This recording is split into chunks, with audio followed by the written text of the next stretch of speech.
Damas y caballeros, este combate está pactado a 8 rounds en la división de peso ligero. Let's get ready for 8 rounds of boxing in the lightweight division. LA Fight Club. Y boxeo estelar de Estrella TV es presentado a ustedes por Oscar de la Hoya's Golden Boy Promotions, patrocinado por Cerveza Tecate, la cerveza oficial del box, y Casa México Tequila. It's in the taste. Your 3 judges scoring this bout in ringside. Sus 3 jueces: Cristi Rosario, Fernando Villarreal y Jerry Cantú. And when the action begins, your referee, su referee para este combate, Sharon Sands. Introducing to your first fighter, standing in the blue corner, wearing purple with silver and white. He officially weighs in at 134.4 pounds. Presentando ustedes en esquina Tecate Azul, vistiendo pantaloncillo color morado con blanco y plata, con un peso de 134.4 libras. In his professional campaign, he stands with a record of 7 victories against 2 losses, and 4 of those victories coming by the fast way of knockout. Presenta un récord profesional de 7 victorias, 2 derrotas y 4 de esas victorias por la vía del knockout. Boricua de pura cepa, Sidra, Puerto Rico, Emmanuel Humilde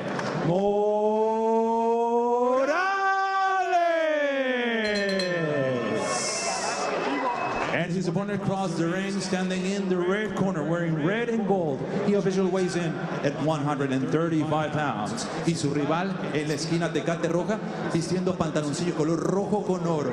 Y en su esquina, el entrenador Robert García.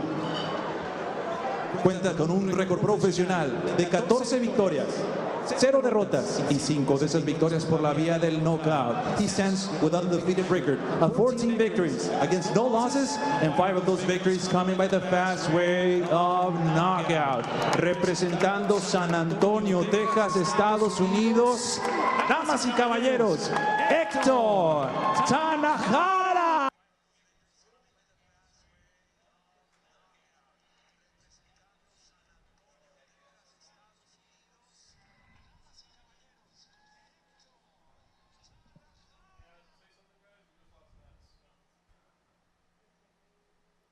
Sharon Sands, referee, giving instructions for our co-feature tonight in the lightweight division. Hector Tanajara Jr., Emmanuel Morales. 8 rounds. The co-feature coming your way. Look at the tail of the tape, Dougie. Tanajara, the younger man by 1 year at age 21. He is 2 inches taller at 5'10", and he has a decided reach advantage.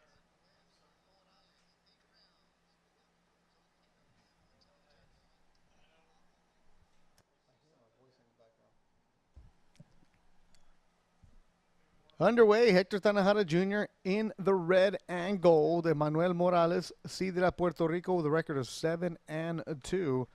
Tanajara 14-0, 5 KOs. He started off his career here at the Velasco, knocking everybody out. But as Doug, as you've taught me, those early 5-6 fights, it doesn't matter because that's matchmaking. You're supposed to do that. Absolutely. Big amateur standout was Tanajara. It looks like he's hurt Morales here early with the right hand. Yeah, the same type of nondescript opposition that Tanajara was matched with as a teenager, that's who Morales has fought throughout his career. All 7 of those wins are against guys that they were just guys. They were opponents. They were there. They showed up. A lot of them making their pro debut. And the 2 losses, the 2 times he fought somebody at his own level, he was not only lost, he lost by knockout.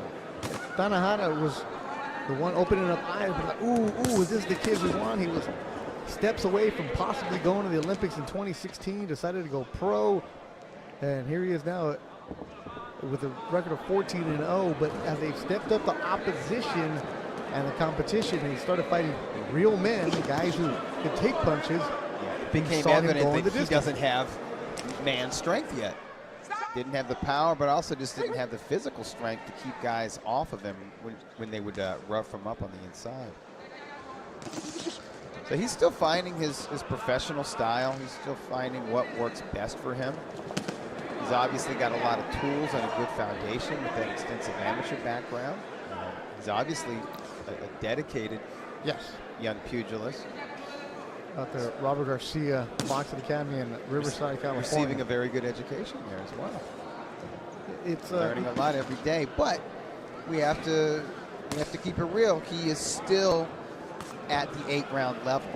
Golden Boy has other junior lightweight prospects. Some of them are younger than him that are already more advanced in terms of their careers, such as Ryan Garcia, who's 19 years old, but he's ranked in the WBO. He's got a regional title.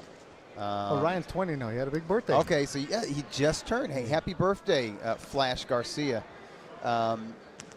You know, his talent enabled him to move a little bit quicker. And then you have fighters who are more mature, older than Tanajara, like Lamont Roach Jr., who's fighting at the 10-round level. Also recently won a regional title and should be ranked in one of these sanctioning organizations by the end of the year. Tanajara's not there yet. He's not ready to step up to the 10-round level. He might be. If he keeps on this pace, he might be by the end of 2018. Good opening round for the San Antonio, Texas own Hector Tanajara.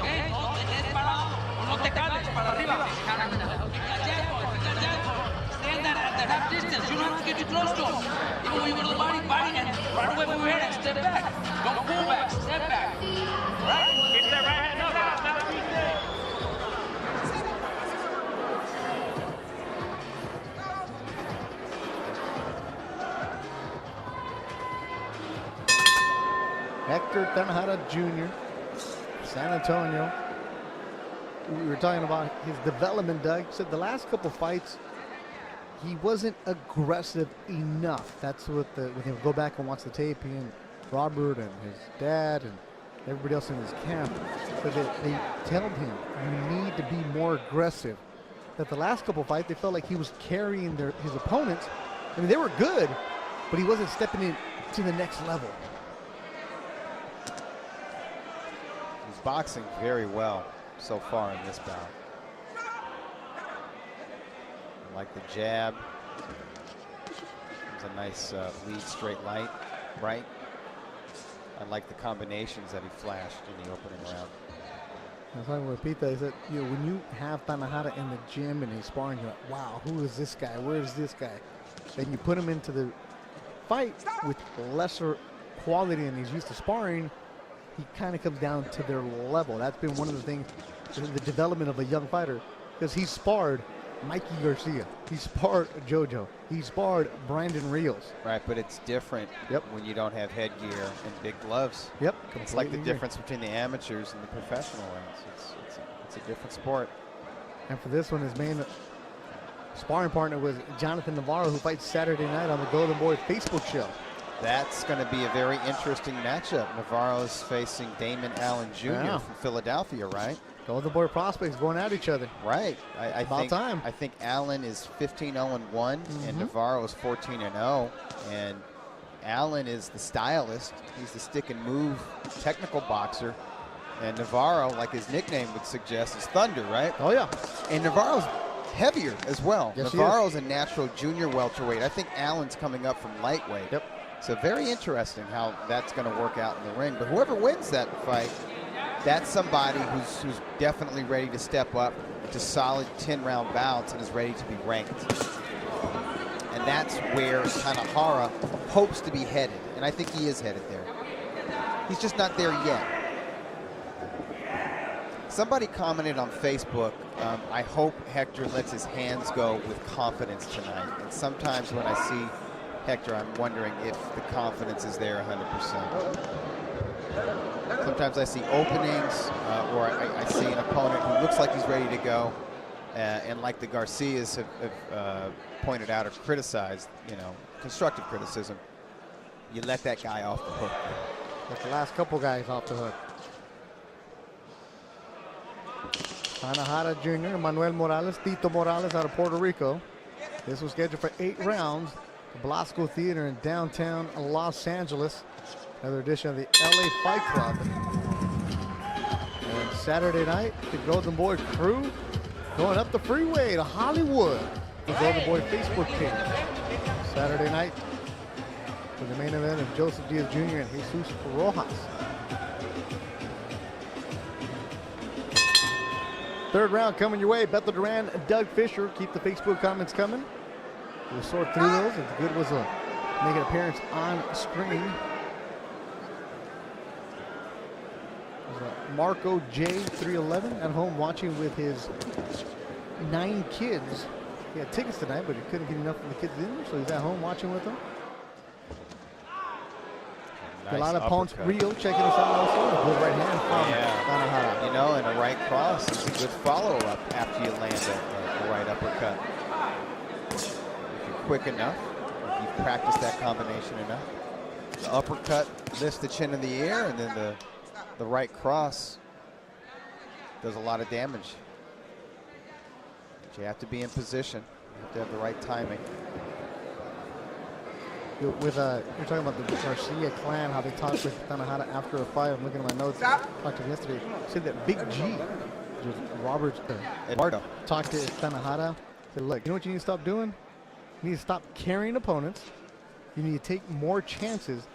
So that you're reminding me of a young Mikey Garcia. When Mikey used to fight on solo boxeo, yes. that Mikey would coast to victories because Yes. he knew he had guys. So he wasn't the most exciting fighter on solo. And I remember hearing he was so technical and he was so much of a tactician. He was boring. He was. That was the same criticism a young Juan Manuel Marquez had. You had the same thing with Marquez? Yep. In his early featherweight days when he was fighting at within the Great Western Forum.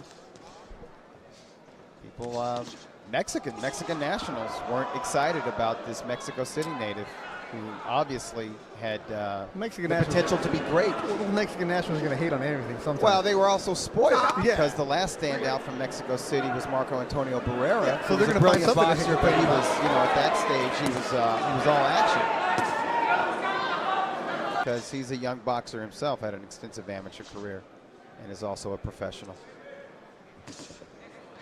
I think Tanajara is boxing quite well. He is a nice boxer. He's coming up. He's got 8 rounds to work with. I think he's just taking Morales out for a walk, getting him drunk.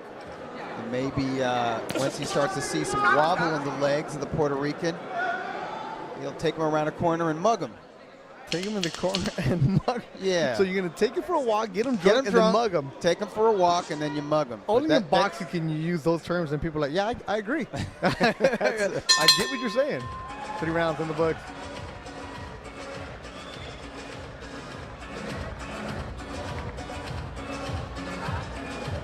Whoever said that we know.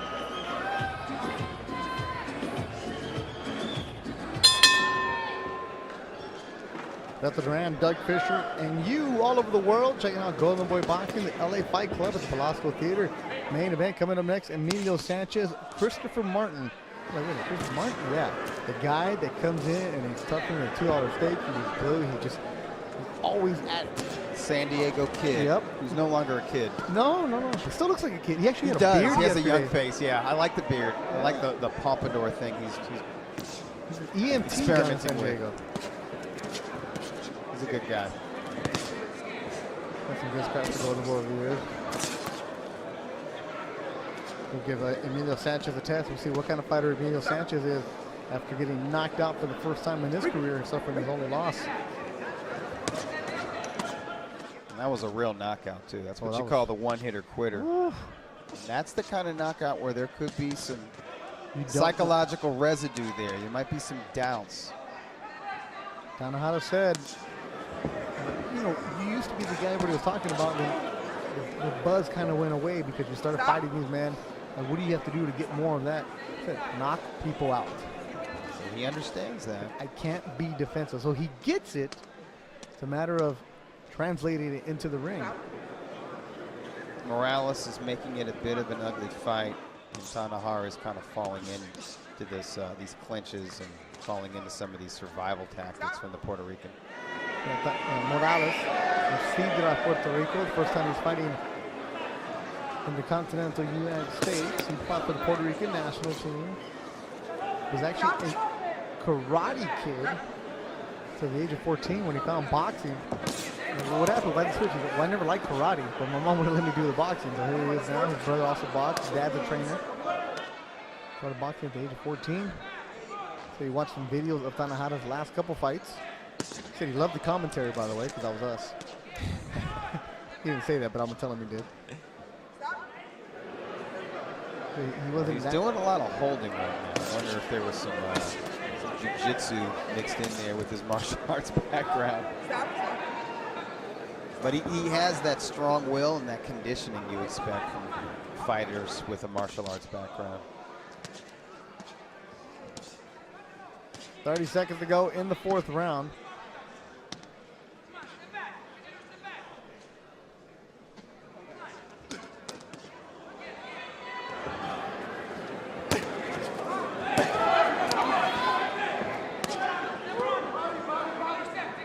Tanajara's got to figure out a way not to fall into these things. Carrying guys, like they told him. He's got to keep his focus. Keep the defense tight as well.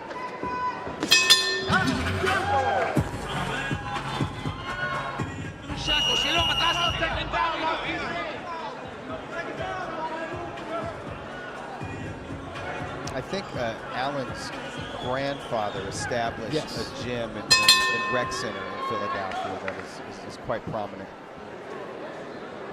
Fifth round of action. Hector Tanajara Jr., red and gold. Emmanuel Tito Morales, Sidra, Puerto Rico. He's in the purple.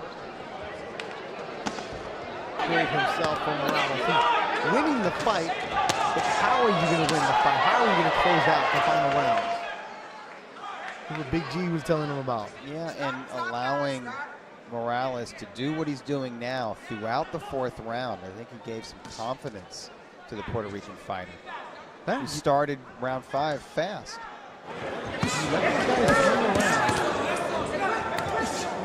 You never know with judges. More clenching from the Puerto Rican. This clenching has a purpose. Morales is resting, but at the same time he's stressing out Tanajara's form kind of fall off since the start of the fourth round. Which, as Tanajara progresses in 2019, when he's taking on, if it goes according to plan, former world champions. Low blow landed by Tanajara. Or former world title contenders, which is what these guys have to go through. You're going to see all of this. You're going to see the guys that are clenching and the holding. And you got to be able to learn how to get out of it right now at the Belasco before you're at T-Mobile. I agree. Learn how to avoid it. And I think for the time being, Tanajara needs to be an outside boxer. He needs to stick and move. But he just doesn't have the strength to contend with very physical. The roughhouse tactics tend to wear him down, and when he wears down a little bit, his technique falls off. And when his technique falls off, he doesn't have as much leverage and snap at the end of his punches, and also he develops defensive holes. Starts to kind of just throw arm punches out there, and that's when you get caught. Also, the sparring he's getting isn't like this. It's let's go back and forth. They're like brawls. Right, they're not doing this kind of stuff. No. Robert Garcia breaking at him. Yeah. See that right there. Use that jab. Keep that distance, right there. Absolutely. I mean, and if you're going to fight this type of fight, then he's going to have to build his body up. Yep. He's at 135 tonight, moving on up in his weight as he gets older. Hector Tanajara against Emmanuel Morales. You think he's going to stay at lightweight? Yeah. So remember, he was fighting at 130. So right. He's now at 135. Said he made 35 easy, so he'll be here for a while. The thing is, they're going to be a lot stronger at lightweight than they were in junior lightweight. It's time for him to start developing those man muscles.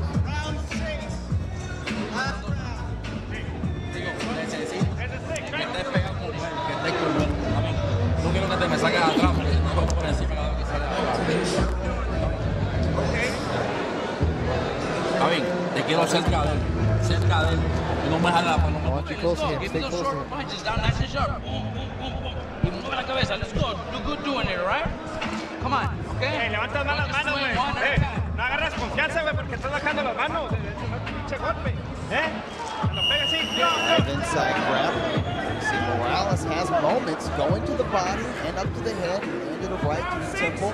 Tanajara answers back with a 1-2 combination, works the body, punctuates that combination with the hook. But rounds 4 and 5 were competitive rounds. Lukey Boxing checking us out on Twitter. Appreciate you as always in the Bay Area. Also runs Inside the Ropes, the YouTube channel. Appreciate Lukey. Always good comments from you. Yeah, it does a great job. Joel De La Hoya. I told him give us that Diego updates, and he's over here talking about golf. See, that means Diego De La Hoya has something good brewing. Yep. 6th round of action. Hector Tanajara Jr. controlling this fight, but it's rugged against Emmanuel Morales, who's taking on easily his toughest opponent of his young career. Morales is doing the right thing and listening to his corner by smothering Tanajara. That's what you got to do. If you want to know what one of Tanajara's weaknesses is, get inside and start grappling with him. Start tying him up, frustrate him, push him back on his heels, work his body, make it an inside fight, because it does wear on him. Doesn't make for a fun fight to watch, though. Sharon Sands finally separated him, the referee. Yeah, even Mikey Garcia told him, you know, the last few fights, you've been defensive. Remember, a few fights ago, Tanajara got dropped for the first time in his career in a fight on ESPN in Arizona. Came back and won that fight. And he was tentative afterwards the next couple, so they got to get over it now.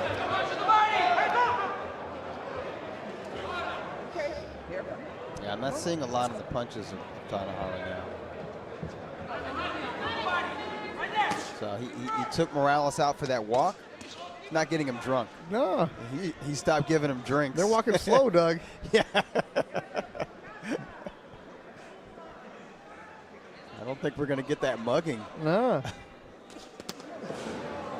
I don't like the body language. I don't like the bartender needs to make it a double. Exactly. He needs to go back to the bar. No Zimas. Get him that Guinness. There you go. That's better from Tanajara. Uppercut from Tanajara. And Morales just holding. Well, Morales is safe when he's holding. Yeah. It's a good commercial for Cleto Reyes and Everlast. We've seen a lot of the gloves together. Yeah, Sharon telling them, come on, guys, work out. Certainly the levels above this level. It's essential.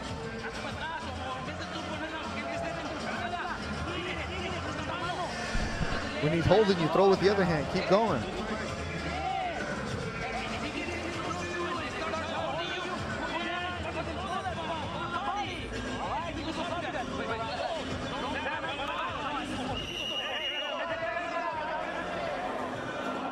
A little frustration from Robert Garcia, huh? You can hear it in his voice, but he's giving Tanajara good advice.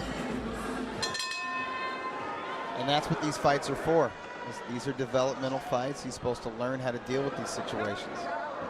The Belasco does. Like, if you can't get out of the Belasco, you don't need to be at the T-Mobile. For everybody that's in the building. Fans too, if you can't get out of the Belasco. Good uppercut from Tanajara.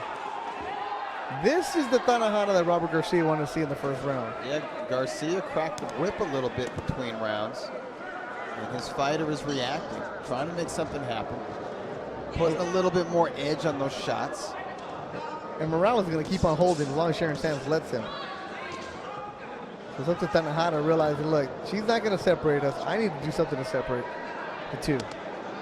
More swelling on the right eye of Let's see if Morales. he's trying to pull himself out, pull his arms out, and punch. The shorts of Morales are dragging. He's breathing heavy.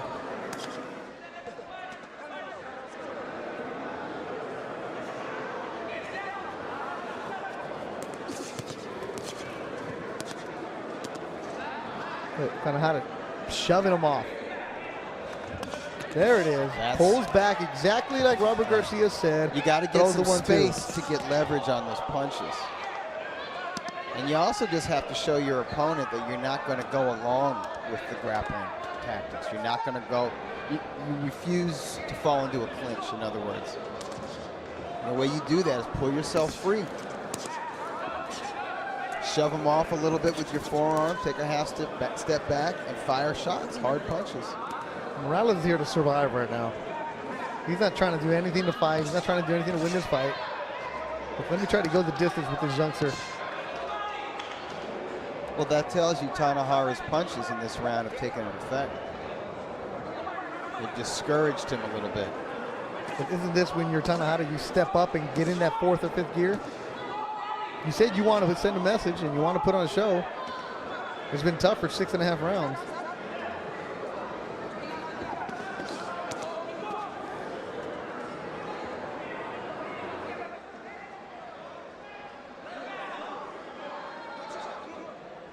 He's trying to separate himself and get his offense going.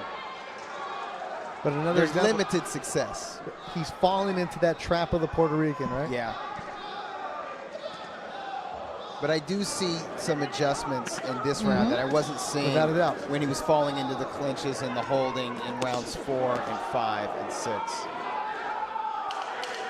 Learning every round. Hector Tanajara controlling this one against the Puerto Rican Emmanuel Tito Morales. And we go to the 8th.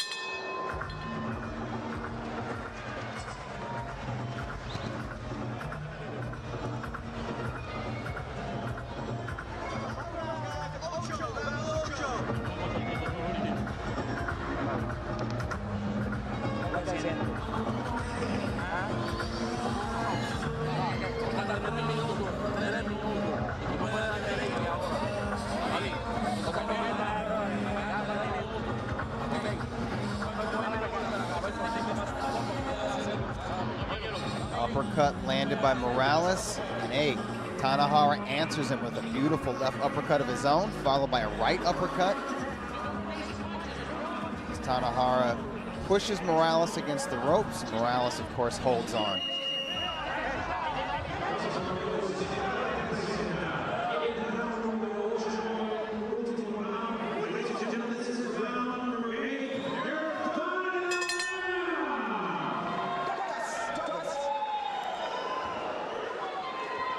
Eighth and final round between Hector Tanajara Jr.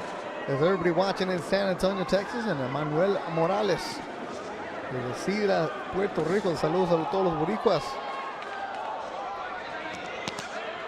There's a nice overhand right landed by Tanajara a moment ago. Trying to muscle Morales against the ropes and land power punches with his opponent's back to those ropes.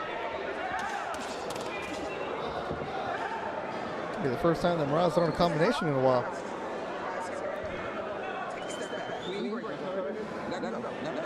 He's still got some fight left in him. You can see the wear and tear in his face from some of these uppercuts and hooks landed by Tanajara. More holding from Morales. It's been his MO from the opening bell. Strong right hand from Tanajara.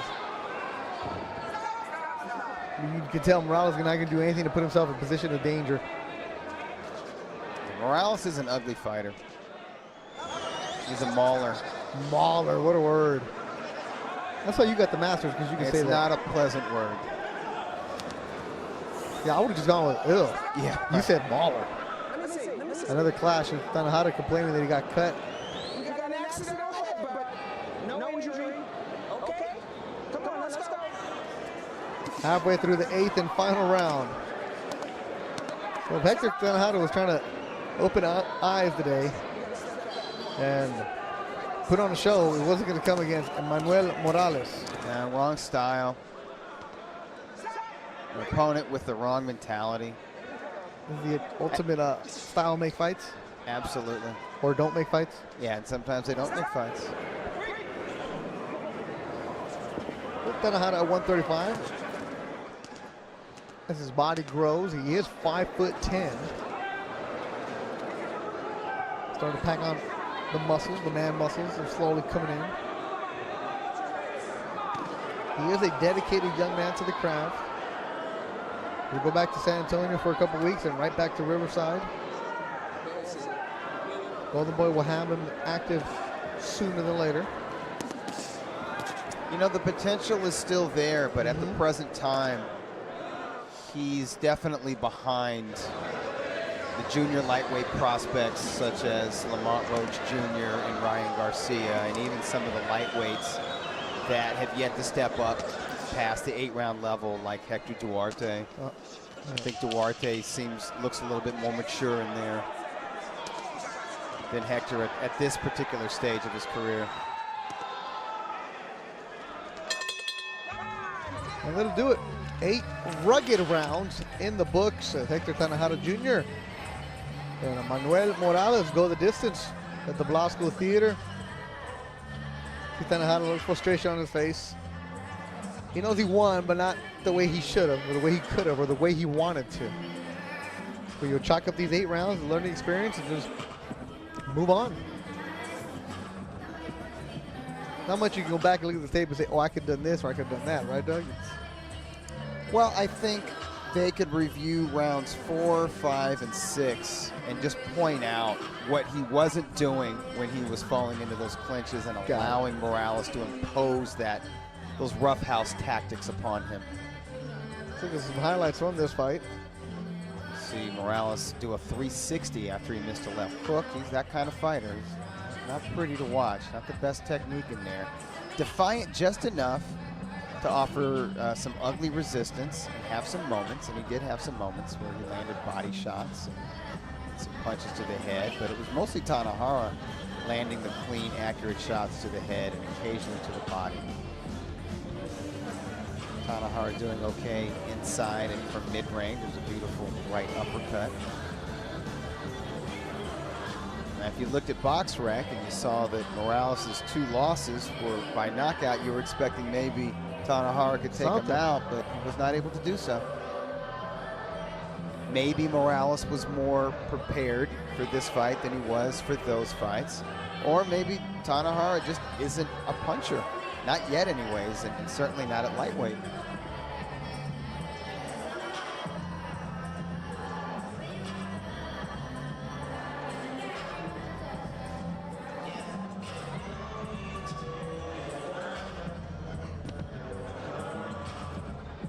I'm guessing maybe Tanajara won at least 7 rounds, maybe by shutout. Yeah, it's gonna take that long.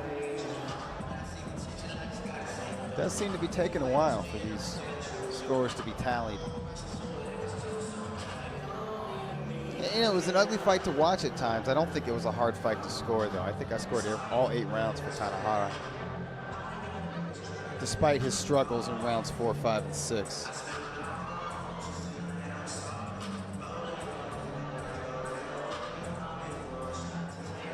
So, Pablo, what do you got for us? Ring announcer.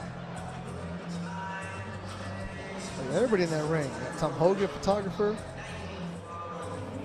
Obi Sandoval in the corner. And Pablo, ring announcer. Este combate se dio a la distancia de 8 rounds, por lo tanto tenemos la decisión de los jueces. This bout has gone the distance of 8 rounds, and now we go to the judges' scorecards. Los 3 jueces, all 3 judges, Cristian Rosario, Fernando Villarreal y Jerry Cantú, have the same scores of 80 to 72. Coinciden en sus tarjetas de 80 a 72. Por lo tanto, su ganador por la vía de la decisión unánime. For your winner by the way of unanimous decision, San Antonio, Texas, Hector Tanajara Jr. 15th victory for Hector Tanajara Jr. Spectator's perspective, but as a young fighter, there are things that he can learn. I think the biggest takeaway from this fight is to keep your